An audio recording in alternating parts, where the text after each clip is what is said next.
Kata Imam Syatibi dalam Al-Muwafaqat, kanal ilmu fi sudurir rijal. Ilmu itu dulu adanya di hati para ulama, ar-rijal. Karena pada masa awal orang ngaji itu semua diimla, nggak ada yang kemudian pakai kitab. Semua mengandalkan dobit hafalan, Pak. Assalamualaikum warahmatullahi wabarakatuh.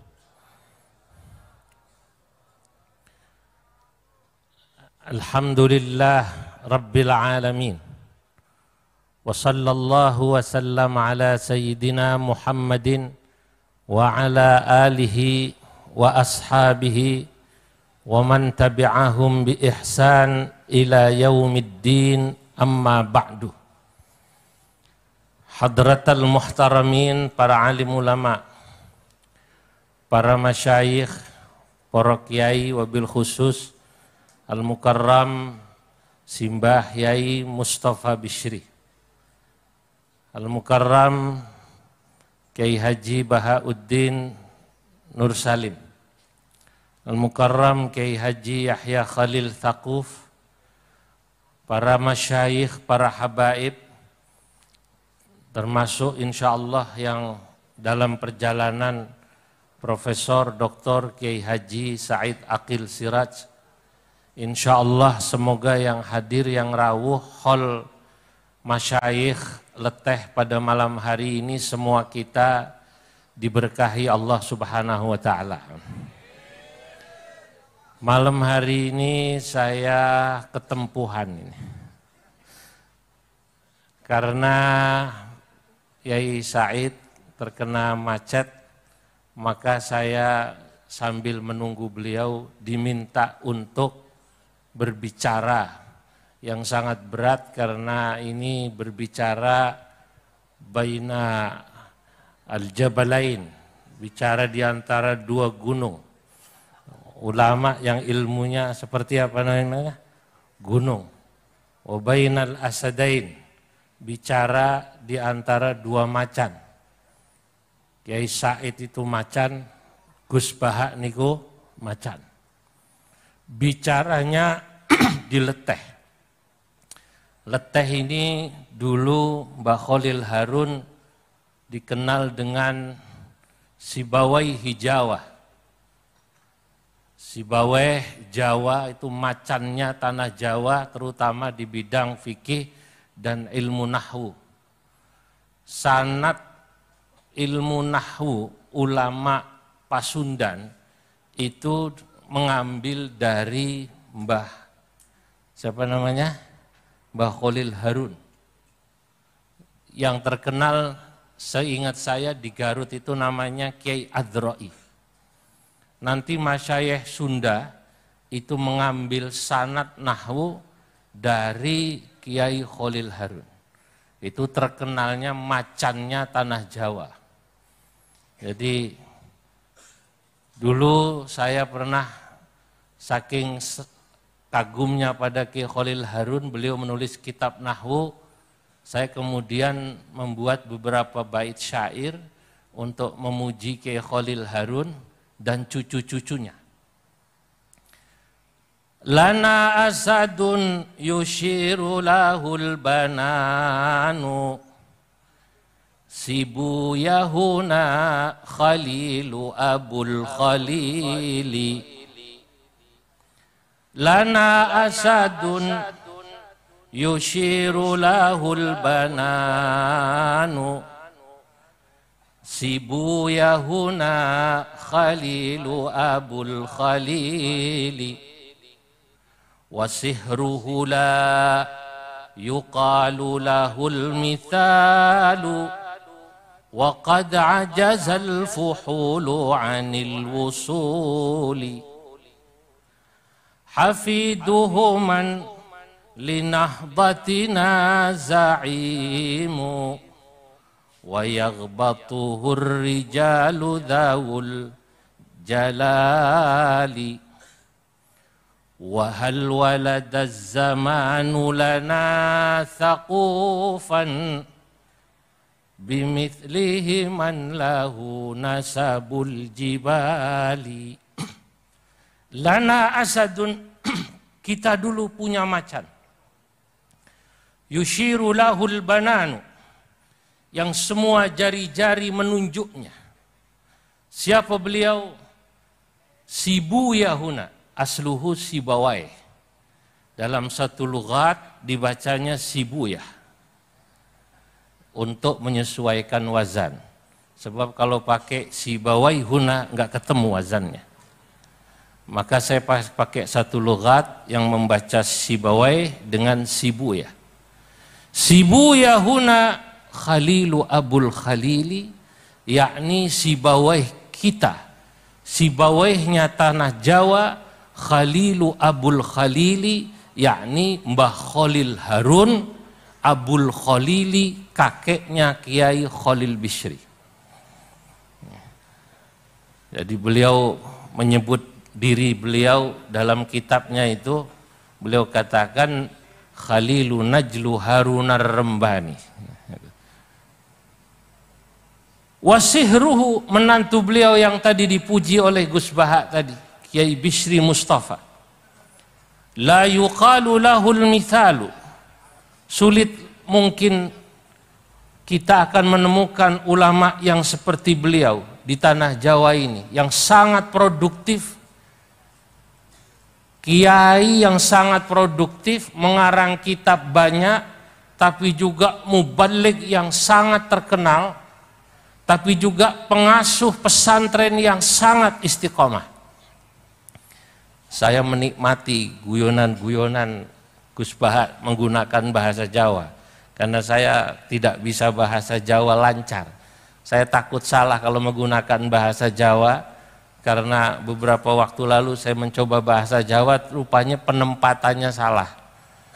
Ketika saya haji kemarin bareng Mbah Kiai Anwar Iskandar, beliau makan itu sedang nikmat, menambah, saya bilang, Mbah, pripun anu maeme sekeco gitu.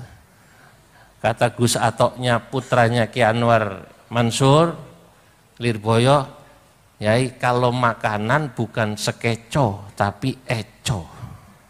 Leres ngaten nggih? Waduh, saya salah, makanya saya takut salah menggunakan bahasa Jawa, saya menggunakan bahasa Indonesia saja. Jadi luar biasa Mbah Bishri ini.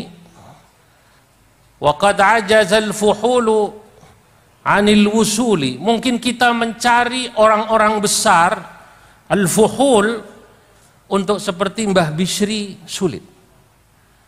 Ayah saya ketika saya masih kecil itu pernah mengatakan begini, kalau pakai bahasa Jawa kasar, saya mungkin menggunakan bahasa Jawa kasar, saya lahir Jakarta, besar di Jakarta, hanya pernah ngaji di Hajen 6 tahun, sesudah itu saya pulang, jadi saya tidak begitu pandai berbahasa Jawa.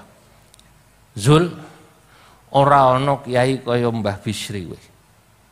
Kiai produktif, mubaligh yang sangat terkenal di mana-mana, tapi iso istiqomah mulang ngaji. Nah, saya ini jujur harus banyak sedih. Kalau tadi Gus Bahak bilang, aku jarang melu rapat nang PBNU karena nek aku melu rapat engko sapa sing mulang ngaji. Nah, niki saya itu kena sekali itu sindirane Gus Bahak. Sebelum saya diminta jadi waketum oleh Gus Yahya ini, majelis saya seminggu itu rata-rata saya keliling ngaji rutin itu antara 30 majelis sampai 35 majelis rutinan saya. Nah, sekarang kelilingnya ya seperti ini.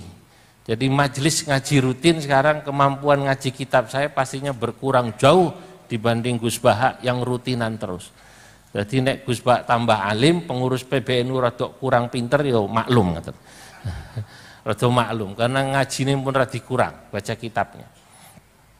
Mbah Bishri bisa istiqomah. Makanya banyak orang yang kemudian ajazal fuhulu anil usuli, banyak orang yang iri atau tidak bisa seperti Mbah Bishri. Nah, itu baru Mbah Bishrinya, belum nanti cucunya, buyutnya Mbah Khalil Harun. Saya katakan hafiduhuman linahdatina za'imu. Yang menarik Mbah Khalil Harun ini buyut-buyutnya hafiduhu, ini hafid biddal wala bidza. Kalau bidza hafid itu nama Bupati Rembang ya Pak Bupati. Ini hafiduhu biddal. Buyut-buyutnya Mbah Khalil Harun man li nahdhatina za'imu, orang yang di Nahdlatul Ulama rata-rata jadi pemimpin, keturunannya Mbah Khalil Harun. Bonlah jenengan tingali pirsani. Masya Allah, dari zaman Allah yarham Mbah Bishri Mustafa, dari zaman Mbah Khalil Bishri, sekarang Mustasyar PBNU, beliau K. Mustafa Bishri, pernah menjadi Wakil Rais Am, menjadi PJS Rais Am, sekarang Mustasyar, belum lagi buyutnya Gus Yahya Ketua Umum, kemudian juga adiknya Ketua Ansor. Ini jarang, ini jarang. Saya itu berpikir ini rahasianya apa Mbah Khalil Harun itu. Lah oleh karenanya, karena Mbah Khalil Harun punya buyut semacam ini, termasuk Khatib Am ini kan cucunya beliau, Kiai Said Asrori. Saya katakan makanya hafiduhu man li nahdhatina za'imu wa yaghbatuhur rijalu dzawul jalali. Akhirnya banyak orang-orang besar yang ghibtah. Ghibtah niku sanes beda dengan hasud. Kalau hasud itu iri dalam konotasi negatif, tapi kalau ghibtah iri dalam konotasi positif. Masya Allah, Masya Allah. Wahal waladaz zamanu lana thaqufan. Apakah zaman akan melahirkan lagi thaqufan, seorang cendekiawan. Thaquf itu artinya cendekiawan. Ini terserah mau Anda artikan thaquf ini domirnya atau maksudnya adalah Mbah Khalil atau cucu-cucunya, boleh juga. Atau thaquf yang dimaksud Kiai Yahya Khalil thaquf. Wahal waladaz zamanu lana thaqufan bimithlihi man lahu nasabul jibali. Apakah zaman akan melahirkan cendekiawan seperti beliau? Bimithlihi man lahu nasabul jibali, yang memiliki nasab seperti gunung. Nah, oleh karenanya menurut saya orang seperti Kiai Khalil Harun, Mbah Bishri Mustafa, Mbah Kiai Khalil Bishri, ini menurut saya yang sudah wafat sudah sangat layak kemudian ditulis tarjamahnya, sejarah hidupnya termasuk mu'allafatnya, karangan-karangannya, pemikiran-pemikirannya, tinggalan-tinggalannya, turasnya, agar apa?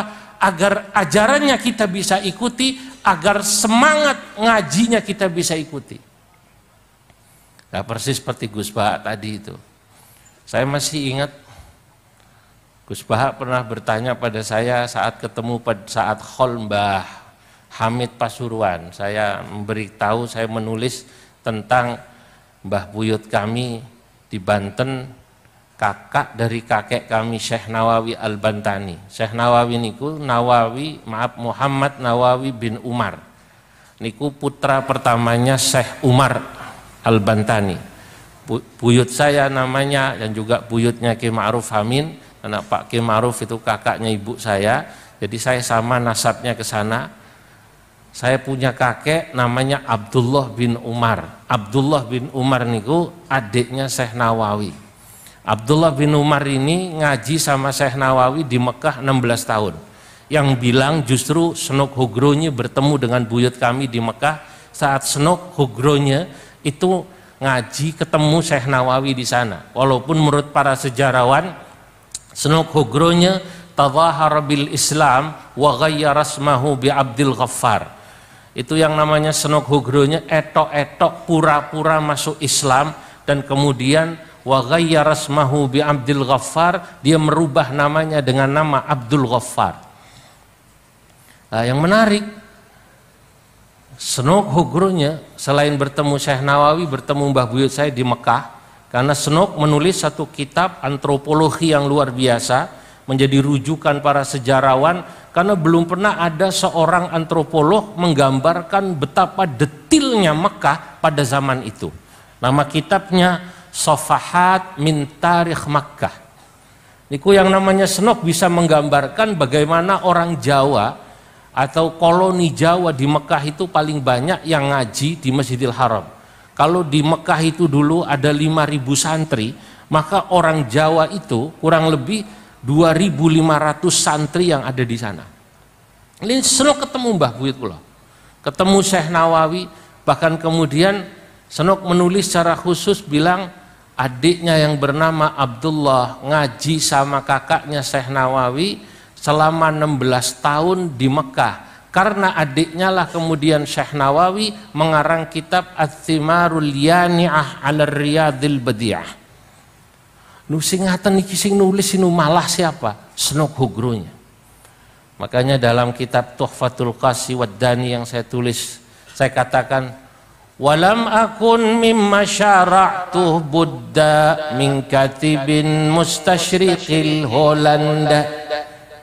Walam akun mimma syara'tuh Buddha. Saya harus jujur berhutang ketika saya menulis kitab ini. Dari siapa? Min katibin au min bahithin mustasyriqil Holanda, dari seorang orientalis Belanda yang bernama Christian Snoek Huggroen. Fa innahu asarahu wa akramah wa sakinun bi Makkah nisfa sanah. Karena Snoek Huggroen pernah muasarah sezaman ngaji sama Syekh Nawawi setengah tahun. Nah, ditulis ini. Lah, kenapa kita perlu menulis? Gus Bahak bertanya pada saya, kenapa saya menulis tentang Syekh Nawawi? Ya saya bilang iki mbahku Gus, jadi tak tulis. Aku gak bakalan nulis mbah sampean. Mbah sampean tulis sendiri kan gitu ya. Ini mbahku. Kenapa harus saya tulis? Karena cucu-cucu itu perlu tahu tentang apa yang dilakukan oleh mbah-mbah zaman dulu. Ajaran kebesaran itu tidak cukup hanya sekedar diceritakan, tapi juga kemudian dipahami seperti apa. Saya ingat ucapan Imam Asy-Syafi'i ketika beliau mengomentari gurunya yang bernama Imam Al-Laits yang tinggal di Mesir. Imam Asy-Syafi'i mengatakan Al-Laitsu afqahu min Malik ghaira anna talamidahu lam yaqumu bihi. Imam Laits itu sesungguhnya lebih alim daripada Imam Malik menurut saya, yang bilang Imam Syafi'i. Imam Syafi'i orang alim.